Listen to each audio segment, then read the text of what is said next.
Namaskar everyone, class 9. Till the last video of this chapter 5, we have discussed a lot about points, lines, line segments and the other things also. Also we have discussed the Euclid's axioms, theorems, etc. Now see, there are given 5 postulates by Euclid which we have to learn in this video tutorial. So let's start the first postulate. Heading is Euclid's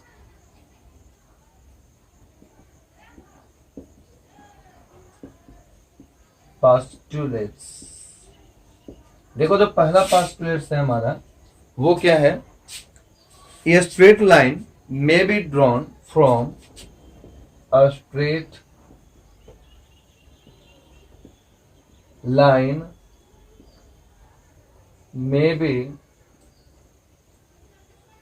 drawn from any one point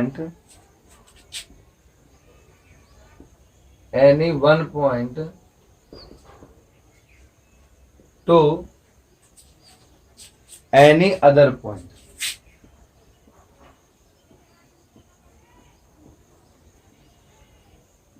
क्या कहलाता है कि जो straight line है ना हमारा, उसको draw करने के लिए किसी भी 2 पॉइंट्स की जरूरत होती है. अगर हमारा पॉइंट मान लो कि ए है यहां पर और कहीं पर भी पूरे प्लेन में, एरोप्लेन में नहीं, प्लेन में, कार्टेशियन प्लेन में कहीं पर भी हम एक और पॉइंट ले लें यहां और इस पॉइंट का नाम दे दें हम बी और फिर इसको ड्रॉ करेंगे तो ये भी हमारा एक स्ट्रेट लाइन ही बनेगा.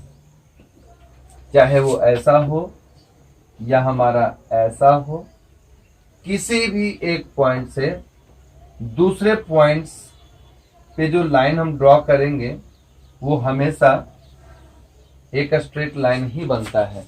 ये हमारा यूक्लिड का पहला पोस्टुलेट है कि अगर एक पॉइंट दिया हुआ है और दूसरा कोई पॉइंट हम ले लेते हैं कहीं पर भी, तो इन 2 पॉइंट से एक स्ट्रेट लाइन का फॉर्मेशन होगा. This is the first postulate that is given by Euclid.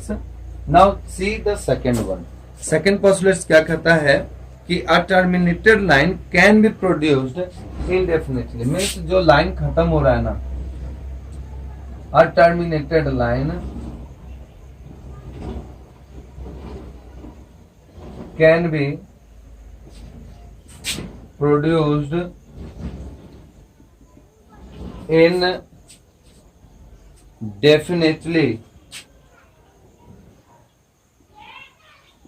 देखो डेफिनेटली का मतलब जहां पर फिक्स्ड हो, डिफिनिट हो, और इनडेफिनेटली मतलब जहां पर फिक्स्ड नहीं है. तो वैसा लाइन जो खत्म हो रहा है ना, टर्मिनेटेड लाइन जो खत्म हो रहा है, जैसे यहां से स्टार्टिंग तो है, यहां पर ये अब कहीं खत्म ही नहीं, ये आगे बढ़ाते जाओ जितना बढ़ाना है, इसका कोई अंत नहीं होता है. थर्ड पोस्टुलेट की ओर देखो तो थर्ड पोस्टुलेट जो क्या है कि एक सर्किल अगर ड्रॉ करना हो तो उसके लिए जरूरी नहीं होता है कि एक कोई फिक्स्ड रेडियस ही हो. तो रेडियस चाहे जैसा भी हो, रेडियस का लेंथ चाहे जो भी हो, जितना बड़ा हो, जितना छोटा हो, उससे कोई मैटर नहीं करता. किसी भी पॉइंट से कितना भी रेडियस लेकर के एक सर्किल को ड्रॉ किया जा सकता है. So let's discuss the third one, that is a circle can be drawn with any centre. A circle can be drawn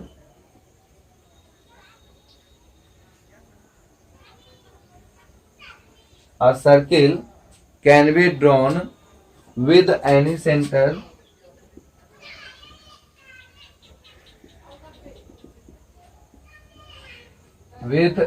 center और किसी भी सेंटर से, और कोई भी इसका कितना भी रेडियस ले लो, एंड एनी रेडियस,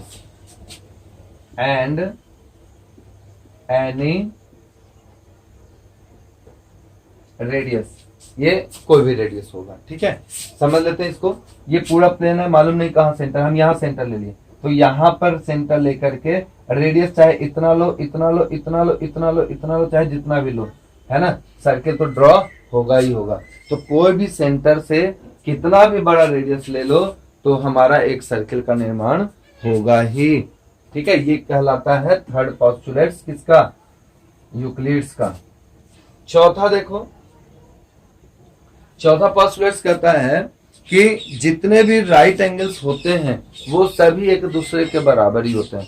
बिल्कुल सही बात है, इसमें बस क्या करना, एक राइट एंगल ट्रायंगल ये है तो ये वाला भी 90 और ये बड़ा ले लिए तो क्या हो गया, ये वाला भी तो 90 ही होगा। तो जितने भी राइट एंगल ट्रायंगल्स होते हैं, सॉरी राइट एंगल्स होते हैं वो सब इक्वल्स होते हैं। ठीक है, तो लास्ट जो फोर्थ है, all right angles are equal to one another, all right angles are equal to one another। ठीक है, फिफ्थ और सबसे इंपॉर्टेंट, इसी फिफ्थ को प्रूफ करने के लिए यूक्लिड जो था चारों पोस्टुलेट्स को लगा दिया, लेकिन फिर भी ये प्रूफ्ड जो था इसका फेल्ड हो चुका। ठीक है, लेकिन बाद में इसी प्रूफ के मदद से, इसी फिफ्थ पोस्टुलेट्स के मदद से मतलब क्या कहते हैं, एक अलग ज्योमेट्री का निर्माण किया गया जिसे हम लोग नॉन यूक्लिडियन ज्योमेट्री के नाम से भी जानते हैं। ध्यान समझना, जो फर्स्ट फिफ्थ पोस्टुलेट जो बता रहे हैं हम, उसको प्रूफ करने के लिए यूक्लिड जो है फोर्थ पोस्टुलेट जितने भी सबका प्रयोग किया और वो पोस्टुलेट्स को प्रूफ नहीं कर पाया, फिफ्थ वाले को प्रूफ नहीं कर पाया। और लेकिन फिर भी उसका इतना अच्छा रिमार्क मिला कि नॉन यूक्लिडियन ज्योमेट्रियन का ये बाद में फिर आविष्कार हुआ, है ना। तो let's discuss the fifth postulates, that is कि अगर मान लेते हैं दो स्ट्रेट लाइन है, देखो ये नहीं कह रहे कि पैरेलल दो स्ट्रेट लाइन है, दो स्ट्रेट लाइन है, और ये दोनों स्ट्रेट लाइन को एक तीसरा स्ट्रेट लाइन इसके ऊपर क्या करता है, फॉल अगर करे तो देखो ये इसको फॉल किया, तो यानी ये ट्रांसवर्सल का काम कर रहा है एक तरह से, है ना। ऐसा फॉल करे, ये एल और एम दो लाइन है, पैरेलल नहीं है, ध्यान रखना, ये वाला टी है, ट्रांसवर्सल है। ऐसा फॉल करे कि ये वाला एंगल, एंगल 1, एंगल 2 या इधर वाला कोई भी एक साइड का एंगल ले लो, इंटीरियर एंगल बोलते हैं इसको, अगर ये दोनों का सम 180 से क्या हो, कम होता है, लेस देन 180 अगर होता है, तो उस कंडीशन में ये दोनों लाइन पैरेलल तो नहीं ही होगा, और अगर इसको आगे की ओर बढ़ाया जाए ये कहीं ना कहीं जाकर के कट भी हो जाएगा। ये हमारा फिफ्थ पोस्टुलेट है। थोड़ा इसको लिख लेते हैं, लिखेंगे,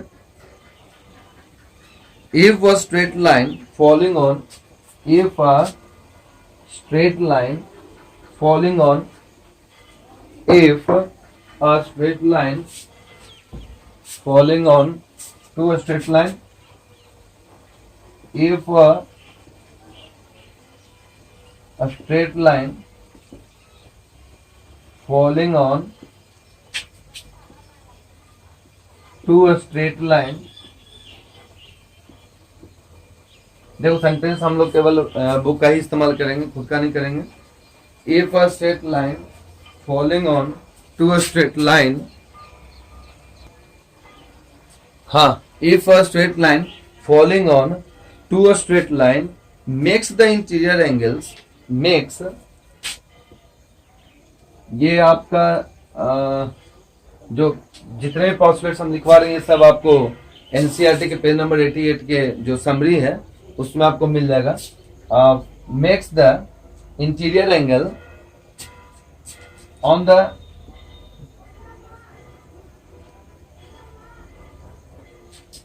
द सेम साइड, ये साइड जो है ना उसका सेम होना चाहिए, बताया था ना, उधर वाला या इधर वाला कहीं वाला लो, on the same side, on the same side of it taken together, of it taken together, taken together, और ऐसा लिए कि भाई उसका जो मेजरमेंट है वो कैसा है, less than 180 degree less than two right angles बोल रहे हैं, यानी टू राइट एंगल्स का मतलब 90 plus 90 180 less than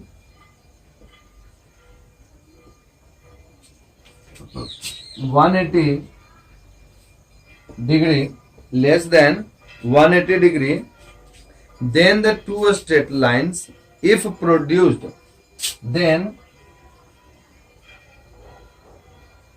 these two straight lines if produced indefinitely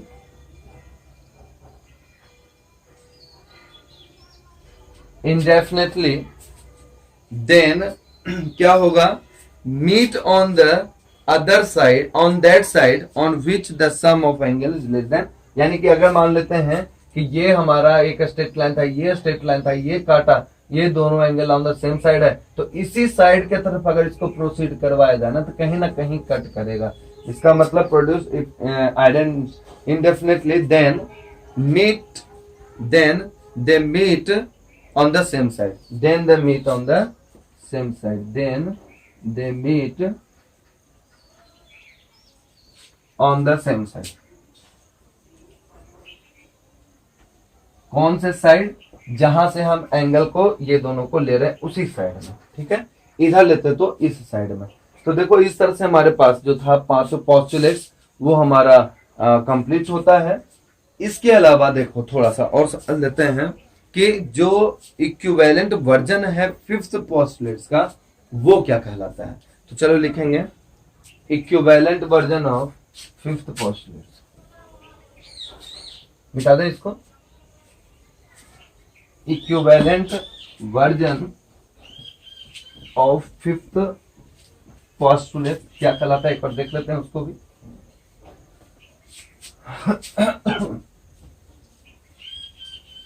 equivalent version का मतलब क्या है ना कि लगभग ये सेम ही है। इक्विवेलेंट वर्जन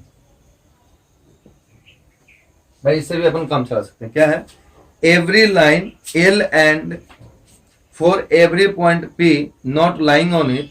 अगर हम मान लेते हैं कि कोई भी लाइन ले लो, एल है, कोई भी लाइन ले लो और एक पॉइंट पी ले लेते हैं, तो अगर इस पी से लाइन ड्रॉ करें तो अगर हम ऐसे करें तो ये कटेगा, इधर से करें तो भी कटेगा, हल्का तिरछा करें तो आगे जाके कटेगा। लेकिन कोई एक ऐसा लाइन जरूर होगा, वो यूनिक लाइन होगा जो कि इसके द्वारा पास करेगा और इसके पैरेलल होगा, ठीक है। तो ये कहलाता क्या है, for every line L and for any every point P not lying on L, यानी कि वो जो पॉइंट पी है ना वो इसके ऊपर लाइन नहीं करना चाहिए, कहीं और करे, इधर इधर इधर इधर इधर इधर कहीं पर भी करे तो क्या होगा, तो यही होगा कि there exist a unique line M. ये जो लाइन ड्रॉ की है इसको बोलेंगे एम, एक ही लाइन होगा, passing through P and parallel to L. यानी कि ये जो हमारा पहला यूक्लिड वर्जन का पोस्टुलेट्स का ये पहला टाइप है। क्या है कि अगर किसी भी एक लाइन को, एक लाइन ड्रॉ कर लिए, उस लाइन पे कोई भी पॉइंट न लेके उसके बाहर कहीं पर भी पॉइंट ले, इधर इधर कहीं पर भी ले लिए, इस लाइन पे नहीं, यानी यहां भी नहीं लेना है, ये आगे जाएगा तो इसी लाइन पर आएगा, है ना। कहीं पर भी कोई भी पॉइंट लेते हैं तो उस कंडीशन में क्या होता है कि उस पॉइंट से एक ही ऐसा लाइन ड्रॉ करे होगा जो कि इस लाइन का पैरेलल होगा, इसके अलावा कोई भी लाइन इसके पैरेलल नहीं होगा। Now see the next one, that is the second part. ये तुम्हारे सभी बुक में पीछे समरी में लिखा हुआ है। इसके एक्सरसाइज को नहीं देखेंगे हम लोग क्योंकि ये एग्जाम में नहीं आया, लेकिन इसका यूज है वो हम लोगों को पढ़ना है बहुत बारीकी से। नेक्स्ट देखो, the two distinct intersecting lines can not be parallel to the same line. यानी कहने का मतलब क्या है, दो लाइन अगर इंटरसेक्ट कर रहा है ना, तो वो आपस में कभी भी पैरेलल नहीं होंगे।